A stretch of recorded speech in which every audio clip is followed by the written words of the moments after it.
நீங்கள் என்னை குறித்து நிதானமாய். அந்த நிதானமான பேச்சு தான் யோபுவுக்கு எதை கொண்டு வந்துடுச்சு?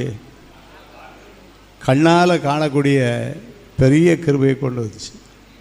ஆண்டவரே சொல்கிறாரு, மற்றவங்க பேசின மாதிரி நீங்கள் என்ன செய்யலை, நீங்கள் என்னை குறித்து நிதானமாய் பேசலை. ஆனால் யோபு நிதானமாக பேசுகிறாரு. 2வது வசனம் என்ன பேசிட்டாரு?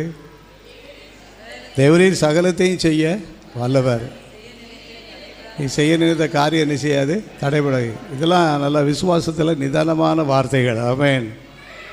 இப்படி இதெல்லாம் ஆண்டு கேட்டுகிட்டே இருக்கிறார். கேட்டுக்கிட்டே இருந்தால் சொல்கிறார், என்னுடைய நண்பர்களை பார்த்து, உன்னுடைய நண்பர்கள் மேலே எனக்கு என்ன வருது? கோபம்னா கோபம் வருது. தேவையில்லாமல் உட்காந்து பேசிக்கிட்டு இருக்காங்க. ஆனால் நீங்கள் என்னை குறித்து நிதானமாய், என் தாசனாய் யோபு பேசினது போல் நீங்கள் என்னை குறித்து நிதானமாய்.